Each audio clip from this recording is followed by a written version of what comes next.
So I am very happy to have with me today a couple of EMTs who are going to talk about the healthcare system, Lia and Jonathan. Thank you both for taking the time. Thanks for having me. So I wanted to start by talking about what your guys' experience is like as an EMT in our barbaric healthcare system. Lia, if you wanted to start, maybe just walk us through what it's like to work as an EMT. Do you feel your work environment is adequate? Do you feel your compensation is fair? Do you feel that you're treated well by this system or not? I can see already what your answer is probably going to be. That hurt. That personally hit hard. Absolutely not. I would just to all of the above. No, we don't get treated well. No, we don't get paid well, and no, I don't feel like we get appreciated. But all of those things aside, I love being an EMT. I mean, I wouldn't keep on doing it if I didn't. There are so many downsides to it, especially in the United States, given, as you so well put it, our barbaric healthcare system.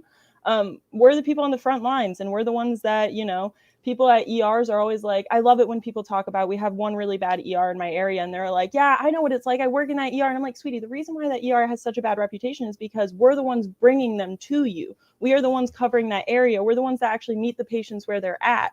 And I think that that's kind of what does us in, is because when you're at the hospital, you get that distance. You see the patient as a patient. We see patients as people. We see them where they live. We see them with everything that's going on. We see all of the problems literally in their home of like, I don't have AC, I don't have electricity, and I need oxygen, things like that, that otherwise at the hospital you hear about, but you don't literally see. And so I think that for me, that's been the biggest thing, is that it's the compounding aspect of, it's a very exploitative industry because it's for profit, especially in my area. But then you add on top of that the trauma that we have to just experience for such low pay. And it's tough, but I love my patients, so it's so worth it.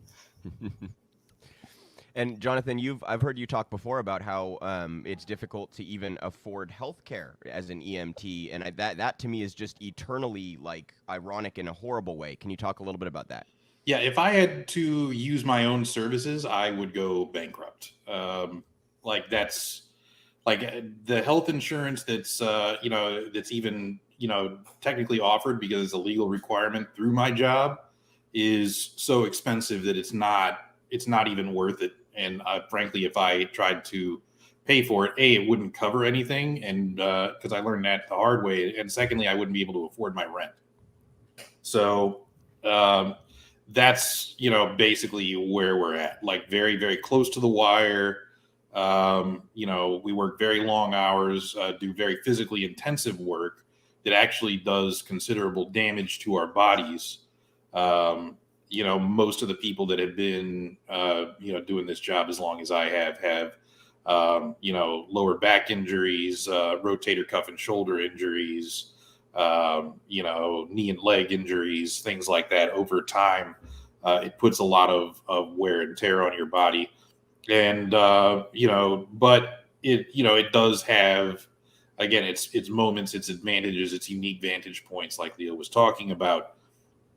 For example, like we are seeing patients in their homes rather than in this very professionalized, hospital or clinic setting.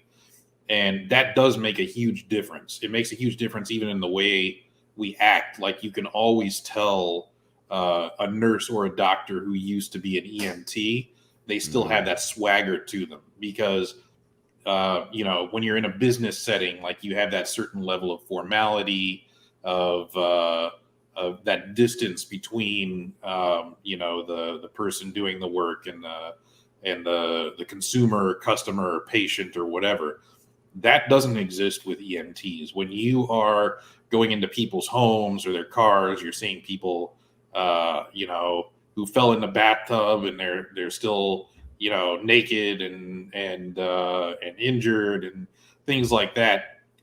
You spend more time with them because sometimes there's kind of a long ride between here and there, and you're actually talking to people, getting to know them, and what puts people at ease is a more informal, friendly way of relating to the healthcare provider that is doing the work there.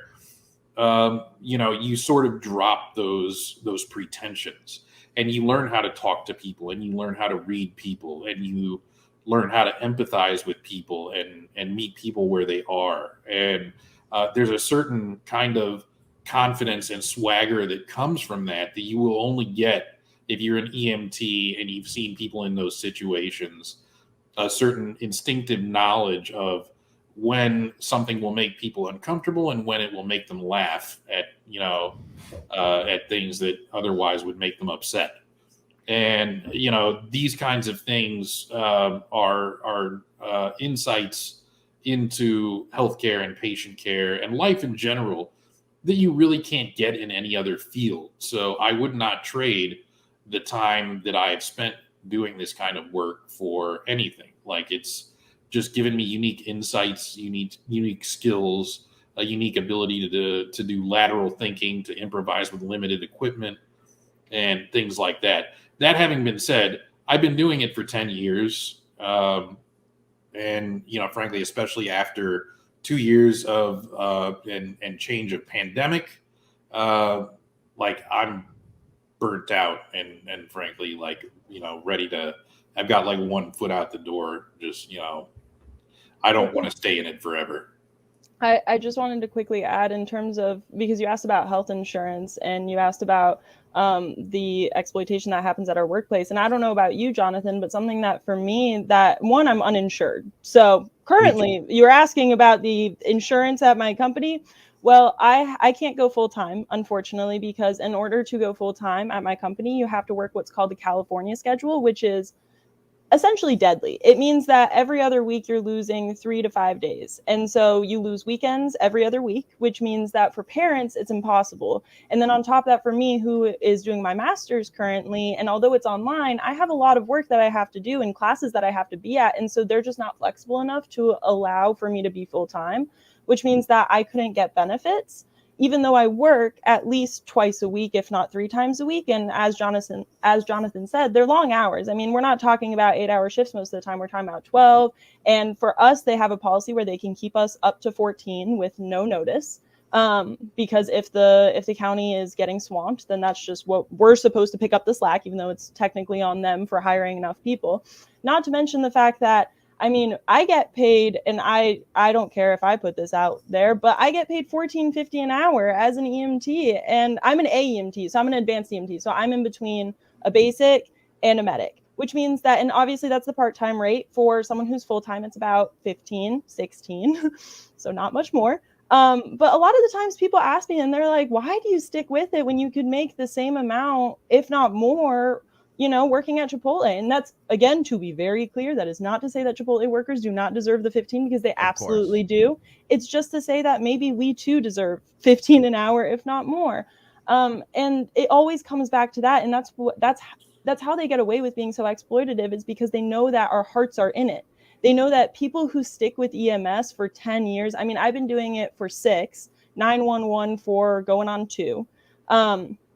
And people who stay in it, it's not because we want the money. It's not because you don't get any power. You don't get anything from it except for abuse, really. But you do get your patients. And I think that that's why they get away with it, because even within healthcare, it's expected for us to be all giving with nothing in return, when in reality it's a job and I need to be able to pay my rent. I can't pay my rent with my landlord with funny, cute stories about grandma, unfortunately.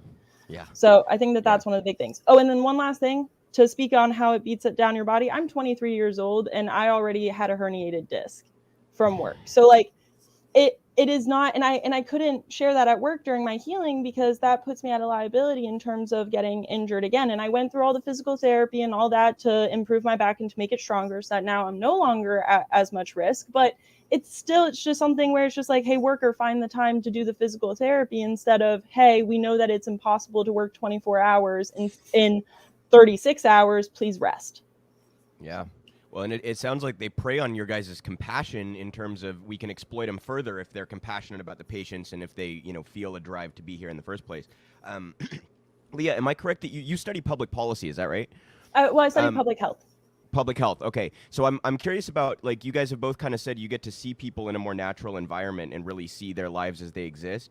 I'm curious if you could touch on sort of like the intersections between other issues in healthcare. Like, you guys see firsthand the addiction crisis. You see firsthand the mental health crisis. You see firsthand things like people attempting suicide and things that are deeper underlying problems in our society that speak to other issues too. I'm curious if you could just touch on that for a moment. I think for me, the biggest thing that stands out is really, as someone who studies public health, we talk a lot about the social determinants of health and the fact that so much of our health is determined by our social environment and by our context and our socioeconomic status, etc. But the thing that I think stands out to me the most is that people, I don't think, understand really the breadth of what I'm talking about when we cover that. So it's not just, oh, do they have access to health insurance, which is something that we always talk about. First of all, access to health insurance, what does that even mean? Does that mean that they just can go online? Does that mean that they can afford it? Does that mean that is medically bankrupt technically still access? Like, that doesn't make any sense. And so if we just focus on those smaller issues instead of those interconnections that you're asking me about, that's where we end up with a lot of the policy issues that we see today in the United States. And one of the biggest examples of that is specifically, I live down south. And one of the big problems in my specific county is I work in a very, very poor county. And on top of that, it's predominantly Black, which means that we not only see a large portion of type 2 diabetes patients, but we also see all of the health disparities that are associated with Black Americans and experiencing type 2 diabetes. The main one being limb loss. And I mean, this is something that we know how to treat diabetes. We know exactly how to treat it, how to manage it, how to do all of those things. Yet instead of actually giving them what they need, we expect them to make do with not enough. They don't have enough insulin. They can't afford enough insulin. They don't have access to the transportation. We don't have good transportation. And then imagine how much harder all of that gets once that they lose a limb or two. Because then now it's not just, oh, you have to find transportation that doesn't exist. Now it's that you have to find accessible transportation that doesn't exist. And so I think that all those interconnections, not to mention with the unhoused crisis, and you asked about specifically the addiction epidemic that's happening. The thing that hurts me the most personally, and Jonathan, I wonder, because I think that Jonathan is a medic, I think that with medics and with people who stay in EMS for a very long time, it's very easy to become cynical because of just you get beat down. But something that really breaks my heart is when people look at the unhoused population as if it is on them for not having taken good enough care of themselves. When in reality, for someone to end up unhoused, so many things had to go wrong that it could not possibly be on the individual, especially when 63% of Americans are living paycheck to paycheck. I mean, that means any little blip, you got a flat tire on your way to work, your kid was sick, so you missed a shift and now they're not letting you pick up for the rest of the week. All of those things could throw a wrench into you meeting rent, which means that then you get evicted. Now you're on the street. And if you didn't have a mental illness before you were on the street, you will have a mental illness after being on the street. And on top of that, they don't have access to any health care, which means how on earth are they going to care for the previous medical conditions, not to mention the new ones that are popping up, not to mention the mental health crisis of living on the street. So all of those things, and it breaks my heart when I see medics blame it on the individual when we see all those interconnections of a lack of transport, a lack of housing, a lack of electricity, a lack of water, a lack of healthcare, a lack of mental health care, a lack of education, like all of these things. And we see them, yet people still jump to blaming the individual because I think that that's easier for us to understand than the systemic issues. Yeah, and I want to throw that to Jonathan really quick, but also one other thing that can put people in a wrench like that. You mentioned a flat tire. How about an ambulance ride? Needing to pay for an ambulance. Anyway, Jonathan, if you just want to go ahead and comment. Yeah, it's I can reiterate all of that. Like I had encounters with a lot of unhoused people, going back to when I lived in New Orleans, and like you can see the kind of psychological damage that it does to people in a very short period of time, because people have a tremendous there's a tremendous amount of trauma involved when you no longer have a home or someplace safe to go back to.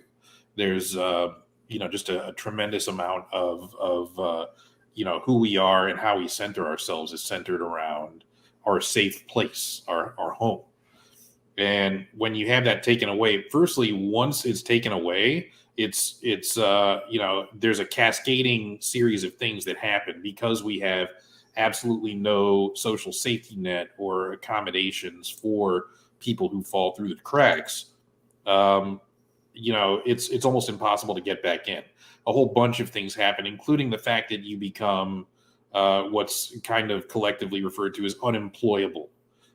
Because essentially, if you don't have a home, you can't get to a shower and smell nice. You have no place to stash your clothes, your nice clothes for an interview.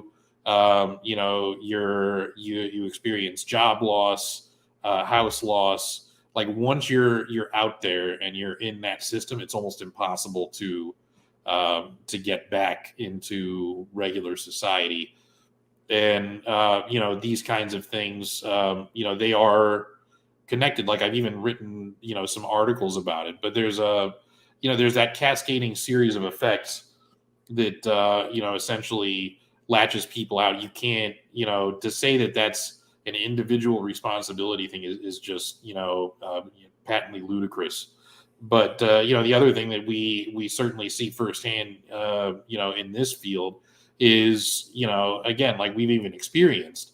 I'm also uninsured, okay, and you also see that because we see in our business every single part of the healthcare system, because it's not just hospitals, it's clinics, it's rehab facilities, it's nursing homes, it's little outpatient doctors' offices. And when you hear people say, because there's a myth people have been indoctrinated with, we live in the greatest healthcare system in the world. No, we do not. Like you have a huge chunk of the healthcare that's available to people, especially in poorer areas. Like even here in Houston, like if you're not downtown in the medical center, where the top of the line stuff is, which by the way, it's very, very expensive to live inside the loop. It's like New York City level almost. Not quite that bad, but getting close.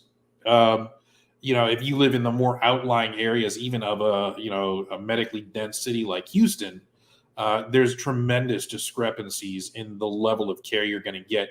We even have a hospital out here, called Bayshore.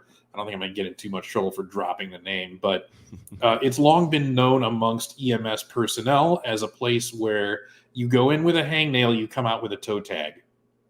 Okay, like these are like there is third world level or worse, actually, since a lot of third world care, countries do very much have, global South countries do very much have universal health care, and sometimes in some cases, better quality than are available to a large percentage of the population here. But there's, tremendously like low quality healthcare, very sloppy and very profit driven, like it very transactional. So if you don't have great insurance, they'll do a sloppy job. They'll keep sending you bills anyway, even if they know you can't pay. And, they'll just do, such a terrible job that somebody will end up with, 6, hospital, picked up infections that they didn't come in there with, in addition to whatever health problem didn't get fixed. So, the quality of the healthcare is very, very uneven across this country. You have, some very, very high end stuff right next to some just incredibly poor stuff that doesn't belong in a developed country at all.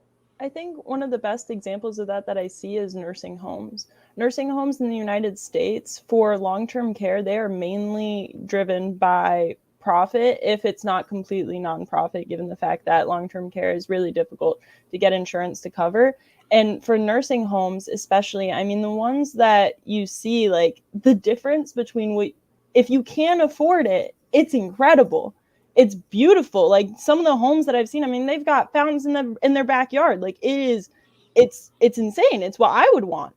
But then on the other hand, you go somewhere else where it's grandma hasn't been flipped over or washed in 3 weeks and she has bed sores. Not to mention all the times that we have, and this is probably one of the most heartbreaking conversations that I have to have with patients repeatedly in the United States. And I think that that's probably what has caused a lot of trauma for me, just having to see this happen a lot, of patients begging me not to take them to the hospital when they really, really need it. And I mean like stroking out, having a STEMI, busted their head open, shot in the foot, that happened, duct taped it, didn't want to go to the hospital, and having to explain to them that that it's not a matter of, yes, I understand that medical bankruptcy is a thing that exclusively exists in the United States. And I understand that that's something that they fear. But ultimately, if it's medical bankruptcy or your life, you have to choose your life in the United States if you want to keep on living. And that's the thing, is we shouldn't have to make that choice. And it's devastating to watch repeatedly.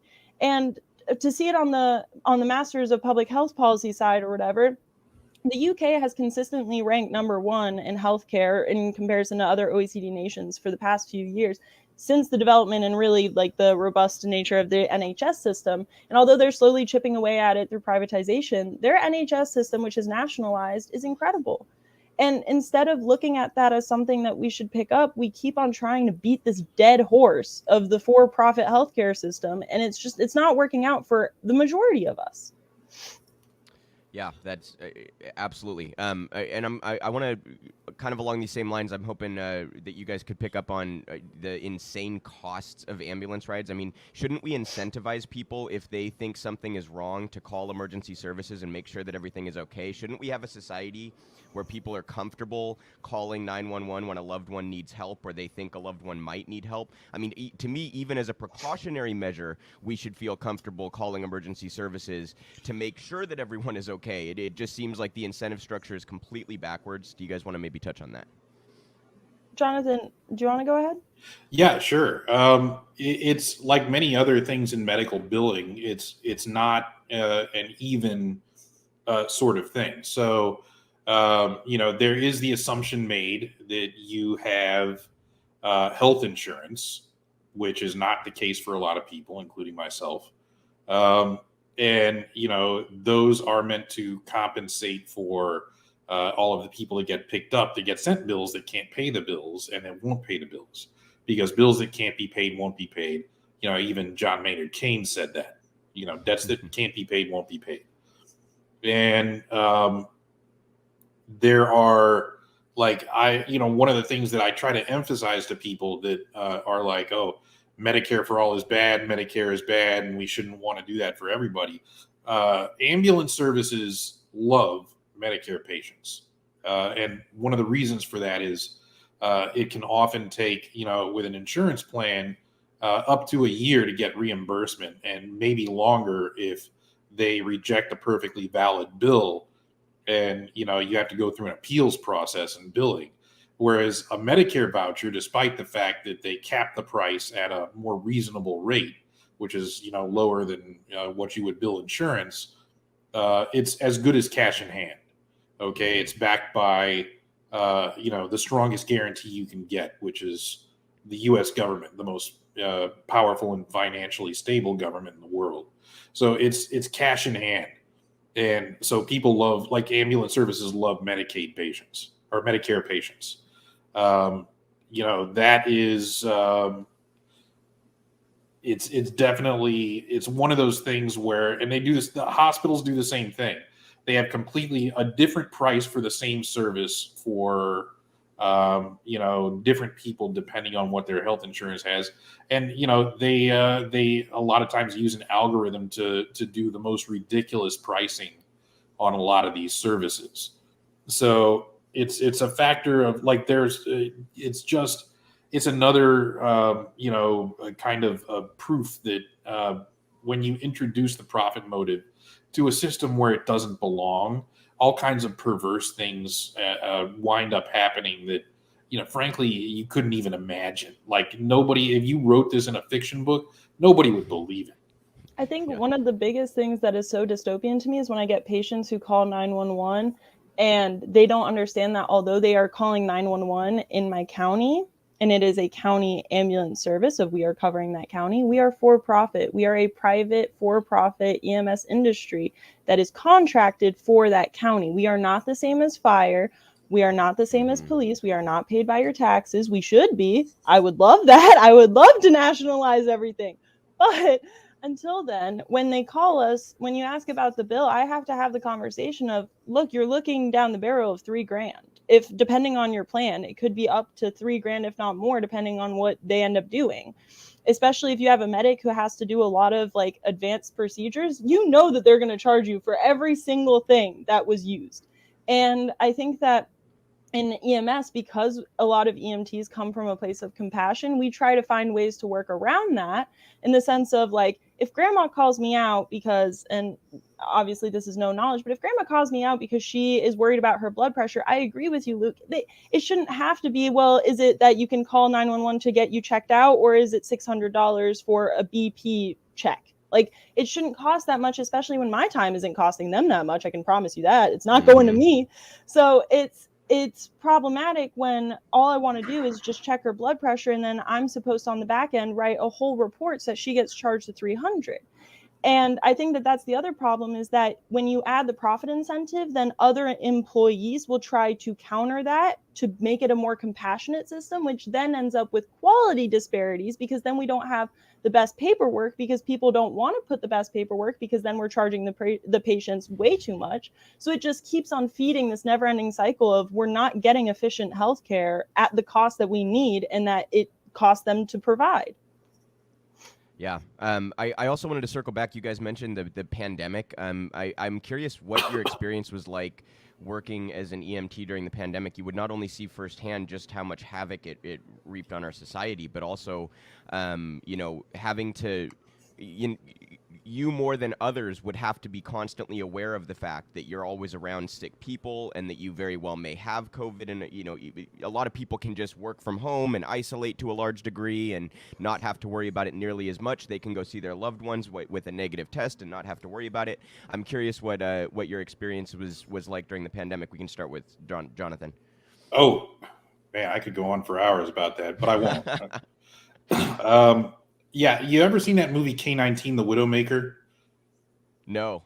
Well, it's based on a true story about a Soviet submarine, but there was a part of the movie where they had like a reactor meltdown, and they didn't have adequate radiation suits, and they sent the sailors down there to work on the reactor, knowing that they were going to get exposed to enough radiation to die of radiation poisoning. And they just kept sending them in there and rotating them out when they'd get radiation sickness. And, they did that in like 3 shifts. And basically most of the people, if they didn't die right away, they died of leukemia within the next 10 years. But that's kind of what it felt like. Like we were getting sent out with inadequate protection, knowing that a bunch of us were probably going to sicken and die. And, essentially we were just sent out as cannon fodder because we didn't do it. Nobody else was going to do it. So, we knew what we were getting sent into, and we knew somebody had to do it anyway. But, it was like one of those things, like there's this great lie that's been told to us and fed to us through pop culture. I don't know if you've ever seen the movie Outbreak. That was, can't remember whether it came out in the early 2000s or the late 90s, but with Dustin Hoffman and I can't remember. Oh, that one rings a bell. Yeah, that one rings a bell. Yeah, but so it was like an Ebola type outbreak. And so basically you had the CDC and USAMRIID basically trying to, with these hyper competent people and these, super high tech responses, like trying to elbow each other out of the way. No, I'm going to handle the hell out of this. No, I'm going to handle the hell out of this. No, this is my jurisdiction. No, we get to do this pandemic. No, and so they're basically, all these hyper competent government agents are elbowing each other out of the way to see who's going to handle this in a super slick kind of way.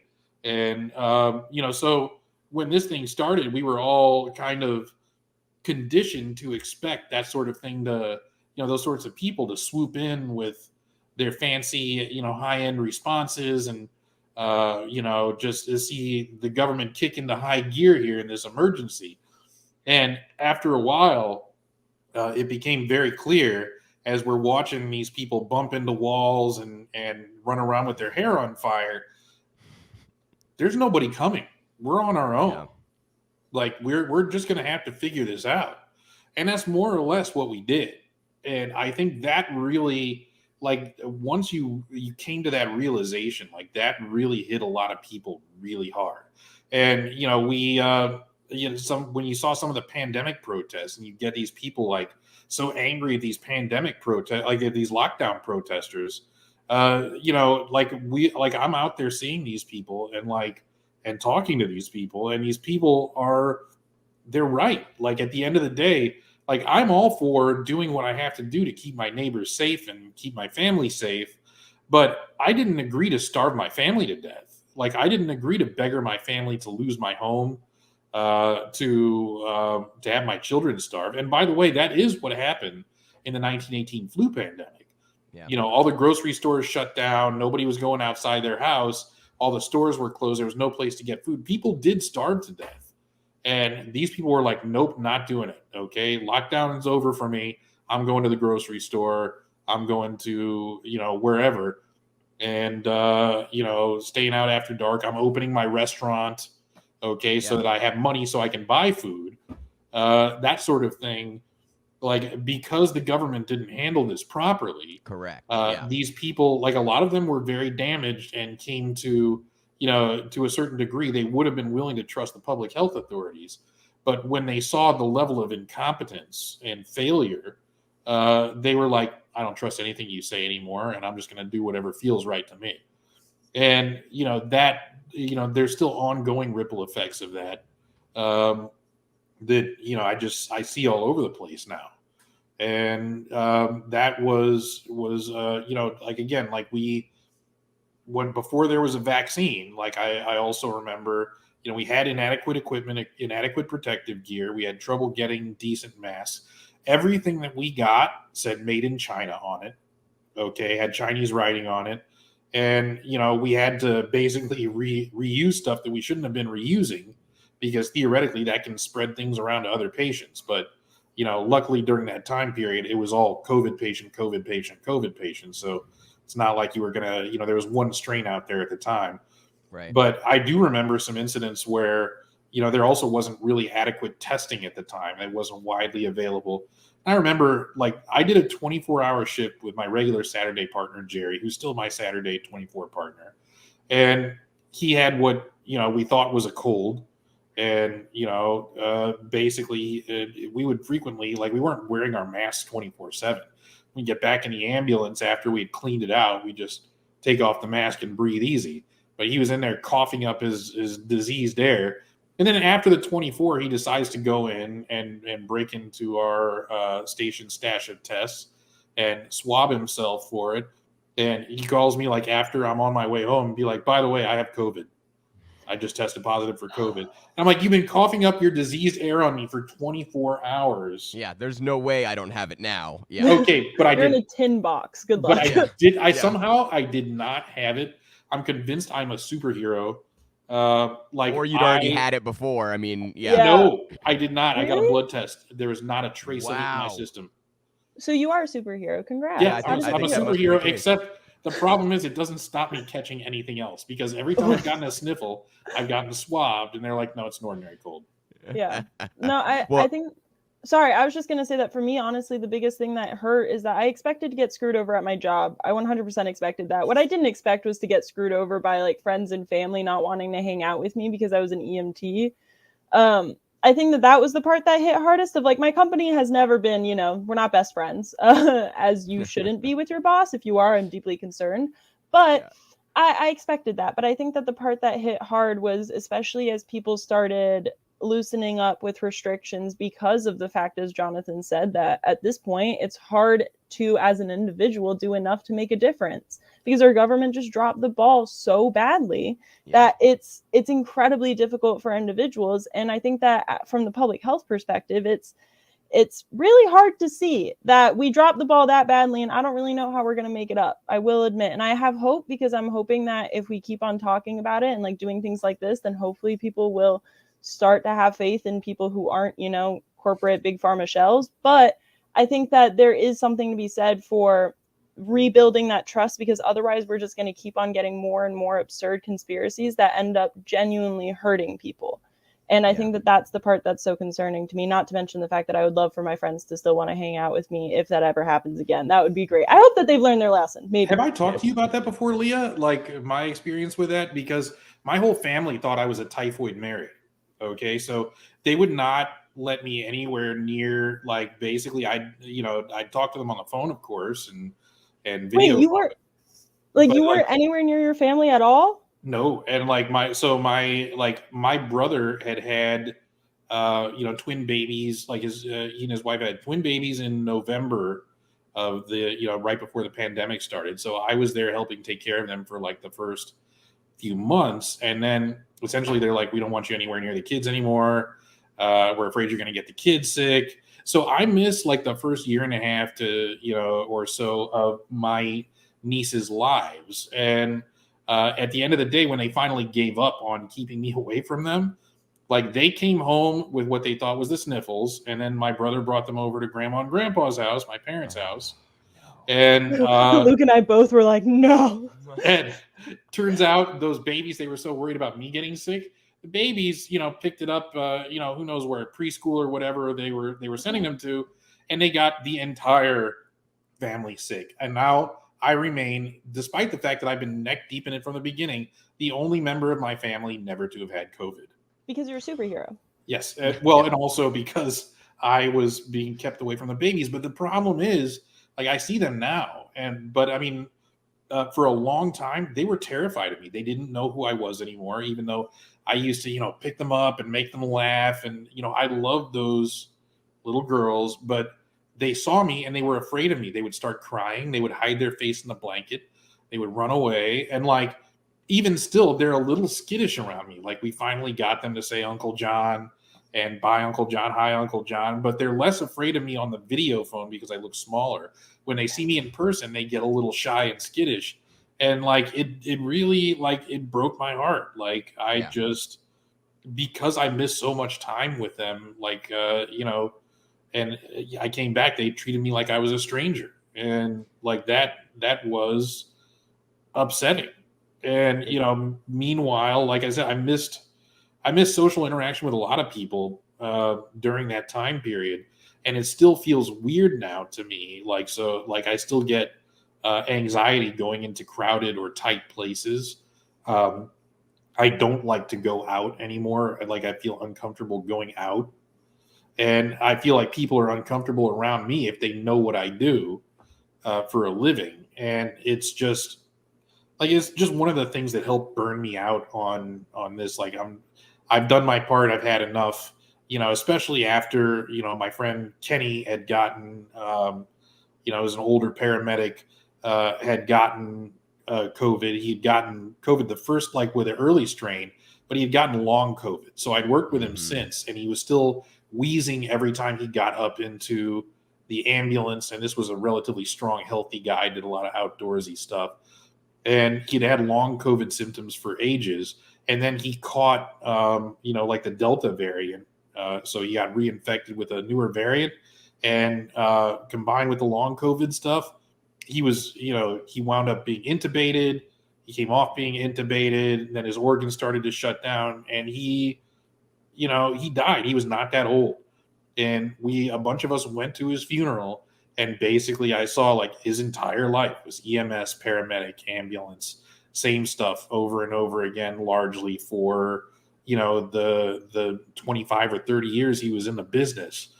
And I'm like, I can't handle that being all that my life is. Like, I can't handle that being, especially considering like, kind of like Lia, like I am somebody who's self-educated on a lot of things. Like, during the down times in the ambulance or the driving from place to place, like I've listened to books, I've learned things, I've studied other things. I'm a two-lane dropout, but, I did go to college. And, there's a whole range of things that I'd like to, have scope for, that I'd like to do. And I kind of saw my life flash before my eyes. I'm like, I don't want this to be my whole life anymore. Like, it's just... I think a lot of people during the pandemic had that like reframing of their work-life balance and perspective on what their life really is. Lia, I'm hoping you could maybe build on, you guys get to see really up close how the hospitals and clinics were also affected by COVID. What was your experience like there? Yeah. For me, I will admit that I was in college during COVID. So when it first hit that March, I was a junior, then it went online. So I got my license through my college institution, which meant that I ended up working my way up my college institution's EMS. And so by the end of peak COVID, my experience was actually for the beginning of COVID was very different from the tail end of the lockdowns, because the tail end of the lockdowns, I was working for my current company. And so I was in the 911 for-profit, all that. But before, my college one is volunteer. And the craziest part about it is that we're on a college campus with a lot of university hospitals. And I think seeing how they were getting hit was tough. At the time, I was in a relationship too with a med student who was doing rotations. And so seeing the lack of equipment, seeing all of them coming back, and they would constantly be freaking out. I mean, most med people, like people who work in medicine, we already are hyper vigilant of like, did we get whatever X patient had because I touched them? But there is something different with COVID, because anything from the sniffles to allergies to literally anything can make you think that you have it, and you can't get tested easily. And especially when we are out of tests, that was tough. I think that the thing that was especially tough with hospitals was with ERs, the lines of holding the wall. I mean, even at the time that I started doing 911, that was when COVID had gone not really under control, because it's still not under control, but it was at least not as big of a thing as it was before. And I was holding the wall for like 4 or 5 hours with patients with serious problems because they didn't have any beds. Like even just 3 weeks ago, because there was an influx, no, it was 2 months ago when we had that other COVID peak or whatever, whenever it was. In the entire hospital that I brought my patient to, there was not a single bed in the entire hospital. They went searching on different floors. There was none. And it's stuff like that where it's like, at a certain point, we have to understand that we can't just let it rip, especially with long COVID. You can't. You're disabling people by the hundreds of thousands. And those people are the same people that work at the hospitals, that make the hospitals function. People who are sick are not just patients. They're people too. And they have jobs and responsibilities outside of making sure that we're alive. And to just let it rip just completely shoots everyone in the foot to take care of themselves and to take care of those around us.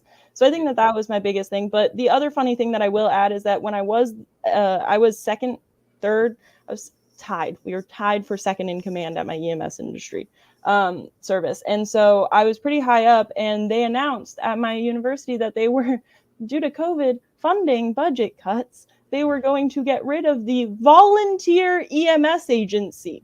We were under the police department, and the police department had just hired 3 new officers when they hit us with the news of they couldn't afford to keep us anymore. So my senior year ended up being, instead of a lot of patient care, it was a lot of bureaucracy of trying to save this program and trying to find us a new home, because the police department decided to get rid of the healthcare aspect during a pandemic. What did they think they were going to do? Shoot the COVID? So that and luckily it ended up working out well. We got a new home for the program. It's better than ever. It's even better than, like, truly, when I say better than ever, I mean they really ran with it and they did such a good job, and I'm so proud of everyone who took care of it. But watching that happen, of just like, are you kidding me? We're inches away from the hospital. You guys don't have enough funding. We are begging to help, because a lot of the times they're like, well, you guys are students, we can't have you help. And I'm like, we are EMTs. Let us do tests. Let us do something, instead of just saying we're getting rid of you. That doesn't make sense. We have licenses just like any other EMS service. So that was really tough.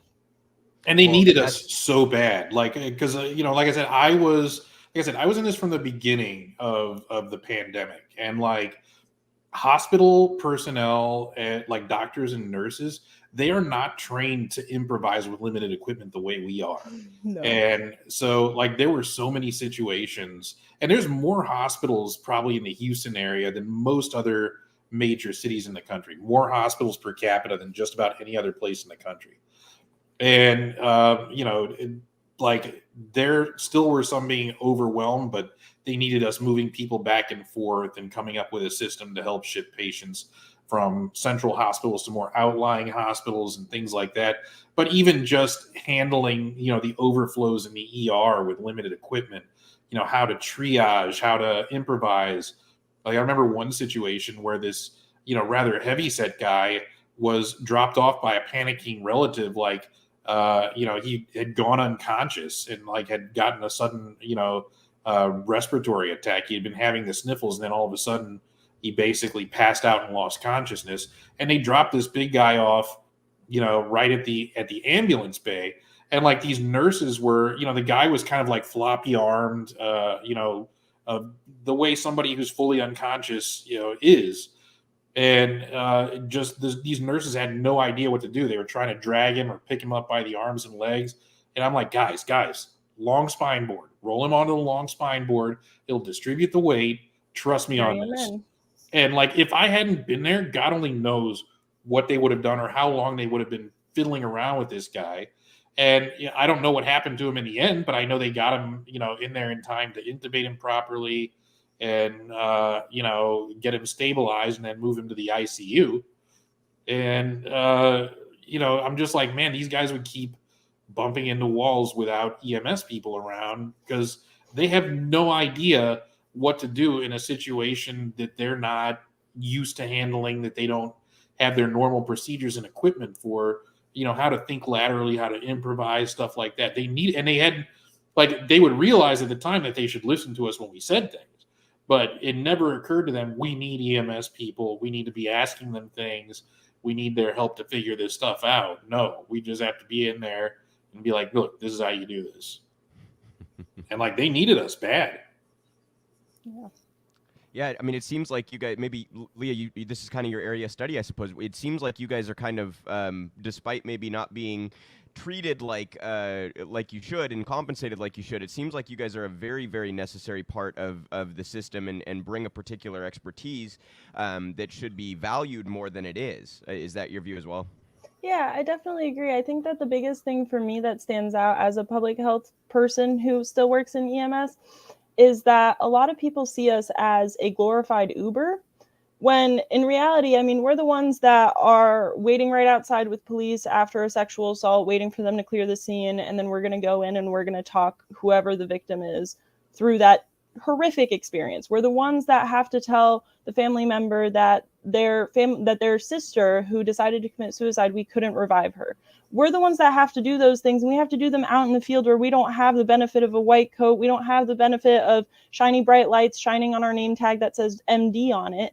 Instead, it's just we're in uniform and we're there, and we experience enough of it to where we do see a lot of things that I wish people would listen to us about. And I think that the biggest thing that I wish that people would listen to us about, and I guess the biggest takeaway that I hope that people get from when I talk about healthcare, is that there is not a single person who is sick who is not impacted by the way our system functions. So that means that there is not a single person who is sick who did not have to figure out how they were going to get to the hospital, who did not have to figure out how they were going to get their medications, who didn't have to figure out how they were going to afford their medications, not to mention the treatment.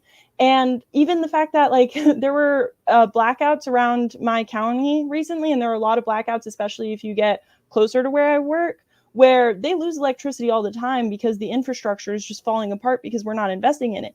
Do you know how many older people need electricity in order for their equipment to work? Not to mention like oxygen, but things like charging your blood pressure cuff, smaller things like that that people don't think of, or even having access to water in terms of, okay, you need water not only to stay hydrated and stuff, but especially for wound care. You recently got out of the hospital, you need to have access to running water and soap in order to adequately treat those wounds. And people always say like, oh my God, the amount of times that I've had an unhoused patient who recently had a surgery and then they come back to the hospital and then the hospital treats them as if like, why didn't you do what we said? We gave you a follow-up appointment. I'm like, you gave a man a follow-up appointment who has no legs, no means of transportation, no money. And on top of that, you're expecting him to dress the wounds that you guys just did in here out in the street with no running water, no soap, and no money. You guys didn't even give him more equipment. Like, how is he supposed to find the gauze? And I mean, I mentioned before the guy who shot his foot, but that's how he ended up with the duct tape. He couldn't afford to take the Uber all the way because he was in a food desert and where there's no adequate stores, there's no CVS, there's nothing like that. So he's not going to find the right equipment unless he goes all the way to CVS. He didn't want to pay for the Uber. You know what he did have on hand? Duct tape. So that's what he did. And it's stuff like that where I just wish that people would see that no one is safe from the disparities in our system. No one is. We may not all feel them equally, but they're there and they are hurting people. And I need us to realize that we can do something to change it and we can make a different healthcare system. All other OECD nations have. Why can't we? So yeah. And that's a perfect transition, Jonathan. I was hoping you could we talk obviously a ton about MMT here. Can you just quickly talk about some of the benefits if we had NHS or even an M for All system, how that would impact the funding and resources for local EMS departments and things like that? Oh my God, where do you even start? Okay, like just the standardization that would come from imposing those kinds of uniform standards, uniform prices, uniform reimbursements would just what that would do for quality control in terms of the way ambulances are stocked, the way they're maintained, the people on them, and the way they're compensated, and the quality of care that you get on those things would just it's night and day. And the fact of the matter is, because again, there's no limit to what excuse me for a second. There. Because there isn't a limit to what the federal government can spend, like there isn't a constraint. Something like a pandemic, you would have everything you need and you wouldn't have to worry about shortages of this type.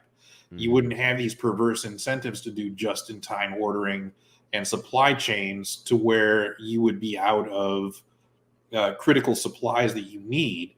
And I mean, we were running out of things like very early on, things like EpiPens and Ativan and certain drugs that we use a lot. Those shortages, like the minute those supply chains were disrupted, like you were on like a year-long waiting list at minimum.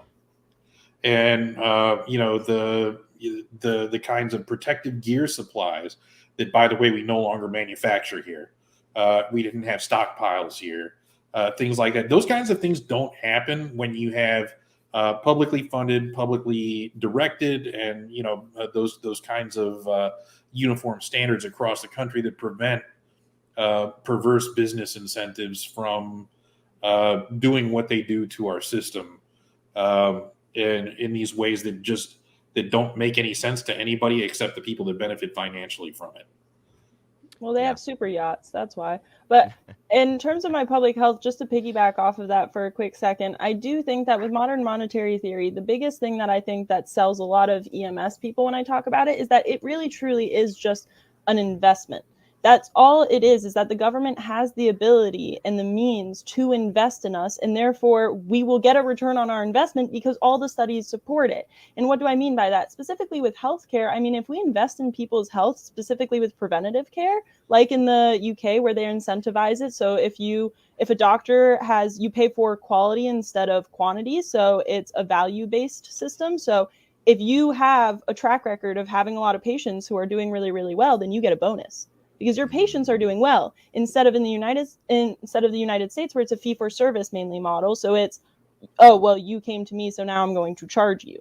So I think that one, switching to a value-based system would help with our investment strategies. But two, I think that there is something to be said where we are the only OECD nation. You don't even have to go as far as to say change as much of the investment strategies as I would agree with. You can even just say, hey, what if we got rid of the for-profit part of it? We have over, I think it was $203 billion in excess administrative costs in the United States annually. Not to mention the fact that before Obamacare, 30% of every dollar that an American was spending was going straight to administrative fees instead of healthcare. Big Pharma spends 60% of their revenue on sales and marketing instead of research and development. And most of research and development is funded through the government. So when you take all of these things into consideration, it's like, what are we gaining from this profit incentive except for like 9 new billionaires from the COVID vaccines? Yeah, we're hemorrhaging. Like, we're not, quite literally too. And so it's to me, it's not even a question. And then I always get the comment, and especially in EMS, because we get the same propaganda that everyone else gets in the United States. But people always ask me, well, Adrian, how is it going to be nonprofit? Because then it can't stay open. No, sweetie, by definition, that means that you are making just enough to operate and nothing extra. Everyone that you have on salary, you pay them a livable wage, you charge what it costs you to give that equipment. If grandma has a heart attack, don't price gouge her out of her treatment for a heart attack, just give it to her at the cost that it costs you to provide it. That's it. It's not that complicated. It doesn't have to be run like a business. And I think that that's especially what he was saying about Medicare earlier. It's the same thing. When you get rid of all of those middlemen, you make it more efficient. You make it to where you can just file like in France, Germany, where guess what? Immediately, within the next day, you get your reimbursement because there is no bureaucracy because they're all forced to be nonprofit. So they still have private insurance. It's just nonprofit. And although I would support more so going away from private insurance for other policy reasons, the for-profit incentive is really what I think is doing the United States in terms of our healthcare system. And it's the easiest thing that I think that we could change.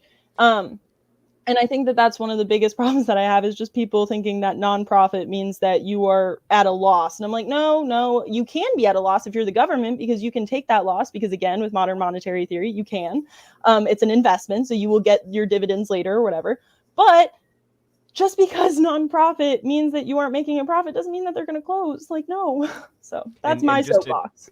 One quick stat to back up your point about efficiency, that Medicare runs something like 6% administrative costs. So something like 94% of your spending is actually going directly to patient care as compared to the private insurance system. And Jonathan, did you want to piggyback on what she was talking about there? I'm not sure which direction I even want to go yet because, that is certainly why, Warren Mosler says that would actually be enough of just eliminating all of the waste in that system would, in and of itself, be deflationary to the point where it could, actually be a problem without additional interventions, because you would essentially be cutting out the jobs of probably at least 300,000 parasitic administrative and billing people. That's not even considering these are people that work for the health insurance industry, not even just people that work in billing in the hospital, where you have to have, dozens of extra staff to go through all the Byzantine, insurance plans. You cut all of that inefficiency out and you wind up probably spending a fraction of what we're spending now on and get better results for it.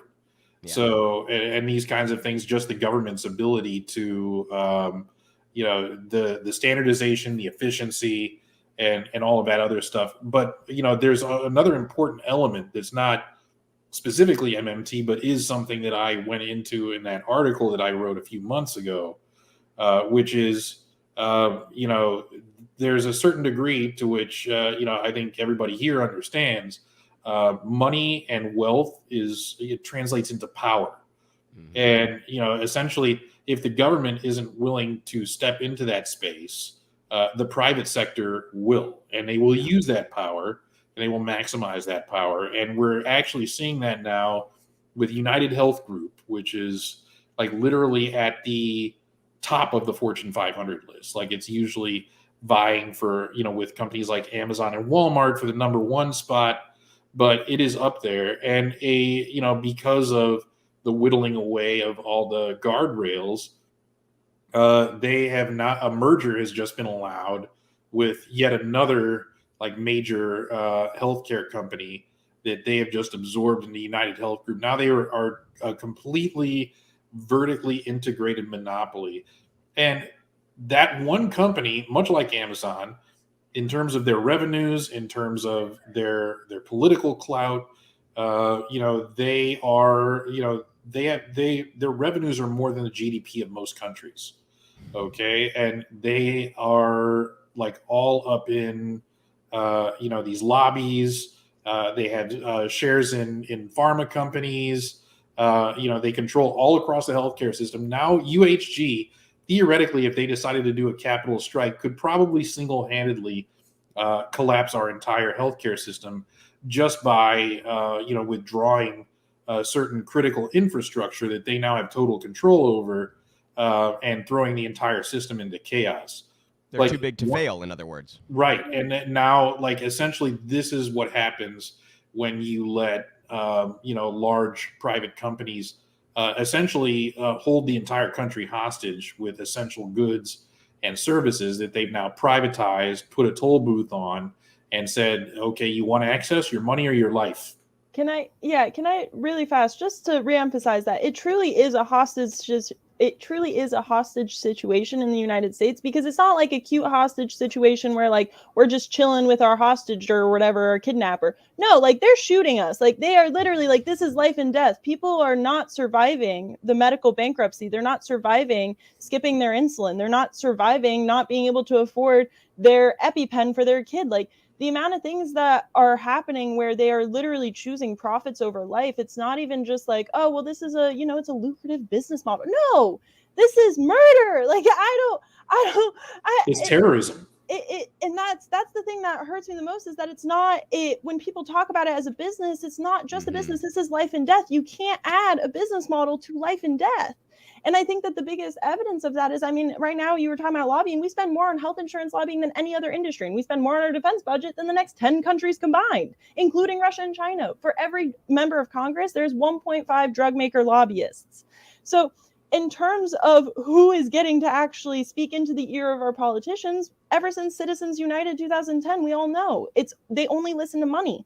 And the people who are going to have the money are the people who are killing other people by not giving them medicine, by not giving them healthcare, by not giving them treatment. Those people are going to have the money to then bribe our politicians to let them kill us more.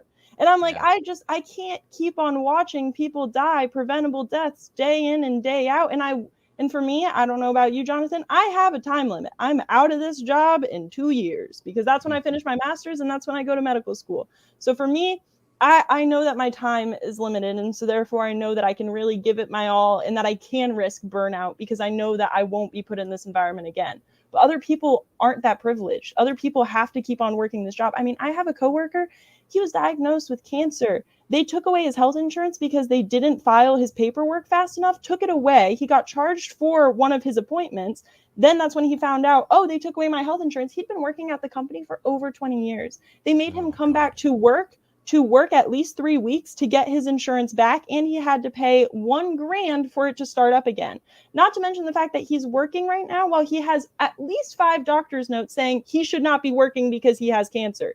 And that's an EMT. Well, he's a medic, but that's a medic working here. Think about just a regular patient. So if they are treating us like this in healthcare, imagine how they're treating the most disenfranchised patients that exist and that come in and out. And I think that that's the scariest part, is that we're letting people die. And the reason why we're letting them die is because we don't see it. We don't see it all the time, because either you're not in healthcare or we don't pay attention when we walk by someone who's unhoused, who's clearly experiencing a health crisis. For all of those people, there is a sad story. Like, there's a sad ending to that story. And we're the ones that have to see it. And I just really wish that we could understand that there is a difference, and that we could nationalize things. We could do modern monetary theory, and that there are options. Yeah. So. I think it's also telling that one of the most popular shows in the country for many years was a show about a guy who was a high school chemistry teacher who got cancer and couldn't afford his bills and became a massive meth dealer and manufacturer. I have the poster right there. I love Breaking Bad. That was such a fun. It's literally right there. But that was such a fun thing to realize when I got older, because I watched it when I was a little kid before I got into politics, and I was like, Walter White is so cool. Like, this is so wow. He's Breaking Bad. And then I watched it older. I'm like, he should have just gotten the cancer treatment for free. Like, this plot makes no sense in any other country. You take that to Europe, and they're like, "Wait, what the fuck? This guy has to cook meth to get cancer treatment." Like anywhere else in the world, they're like, "What the hell is going on here?" And I love it how other people are like, "That's not the point, because the point is that he's selfish if he had taken the billionaire's money." And I'm like, "No, the point is that he shouldn't have to give up his pride, his dignity, to serve the rich and the elite to get health care. That's the point." Yeah. And that's like some real 19th century robber baron type stuff. Like, that's, they seem to think that we should just run a country where, the dribblings from, the Rockefellers and the Mellons will be enough to take care of these worthless layabouts and these scroungers. And it's unbelievable. Yeah. Just the notion that people still have that notion today, after growing up, watching or reading Oliver Twist or or Literally any just of going those. outside. Just go outside. Or, I mean, hell, ask your boss. I know, sweetie, that you have 3 homes. Could I please be able to afford my rent? They don't care. Yeah. That's why trickle-down economics don't work. They won't even give us a livable wage. You think that they're going to give us charity? Like, no, they won't even pay us for the work that we're doing for them. Like, Yeah, the only trickles we're getting is when they piss on us. Yeah, that's the trickle down. That's exactly right. Well, on that note, Lia, can you talk a little bit about? I'm going to put in the description box your shop. Can you just explain to the audience what that's all about and where they can find your work? Yeah. So, fun fact, my work started because I know that we talked about it before the show started, but my work started because I was friends with Good Politic Guy, and then he needed a background, so I started making posters. It kind of blew up from there, and so now I have a poster shop. That's just all my own, and I make socialist and communist propaganda. So if you guys want to check it out, obviously he's going to share the link, but I would love it. And honestly, if you guys want to share it with anyone else, I also do commissions. So if anyone is looking for a socialist/communist, I self-describe as a communist, but I do believe in a lot of socialist things because I'm a communist. But if you guys need a leftist to do any sort of graphics for any sort of organization, I do have reasonable prices because I'm a communist, but also because I love doing it. So if you guys have any ideas, or if you guys want to just reach out for anything, just let me know, and the shop's right there. And I've also had Lia's Twitter up throughout the stream. Obviously, here Socialist Loots. You can go join the Olive Garden discourse if you'd like on Twitter with Lia. Boycott Olive Garden. We hate fascists. Yeah, it was like it was so obviously a joke when I saw it. Yeah, like, yeah. But what are you evidently, Jonathan, this is serious. This is Olive Garden that we're talking about. Yeah, Come on. evidently. Have a bit of respect. There is a percentage of those responses that actually believe those people that she was serious, but and that's probably the majority of them are that dumb. But there is a small percentage that has me very concerned that is militant Olive Garden caucus, and I'm like, I didn't know that was a thing. I didn't know that people. I could not. I never in a million years could I have put death threats from crapping on Olive Garden on my bingo card. I just don't think that I didn't see it coming. I should have known though. I should have known because it's Olive Garden. Who still goes to Olive Garden? Oh I don't know. It's kind of been a running joke for years. I looked it up because tonight, obviously, I'm taking it one step further. If you'd like to join me, say no to fascism, show up at your Olive Garden, throw away their food. But I looked it up to try and find the Olive Garden that I would, make a stand at. There isn't one within a 10-mile radius. Yeah. There was a whole. You guys remember, the press at one point was blaming millennials because Applebee's and Olive Gardens were closing. This was a whole no, it was a whole it's thing, just right? Bad food. No one wants the stomach ache. Okay, well, no, look, I know unpopular take, but I actually enjoy Applebee's. Hey, you're going out on a limb there, Jonathan. Don't judge. I can feel you judging me. That's what they're going to remember is Jonathan likes Applebee's. Yeah, exactly. Okay. I like their hamburgers, and they have some good stuff. Lia is attacking Olive Garden. Jonathan likes Applebee's. Luke, which one do you like? This stream went off the rails a little bit, didn't it? Hey, really quick, Jonathan. I'm sure most of the audience already knows this because you are part of Real Progressives. But where can people find your work? My articles are on the Real Progressives website. And I'm all over Twitter, and I periodically crop up on in places like Callin, where I largely talk about RP, MMT, and other issues, including ones we're talking about now in various places. But a lot of people on Callin know me from the Brianna Joy Gray show and David Sirota's show. So they tag me on other shows to come and talk about MMT related issues and things like that. So those are mainly where you can find me. Occasionally I'm on Facebook too, but mostly you're making some bold statements right now, sweetie. Applebee's and Facebook. Yeah, no, look, we're all expected to at least put in an appearance on Facebook, but Yeah. Our older relatives count on it. It's nominal more than anything. If we don't, they're going to be like, what happened to Jonathan? Did he die? Oh, God. Well, thank you both so much for taking the time. Really appreciate it. Hope to have you on again soon. Thank you so much. Thanks for having me.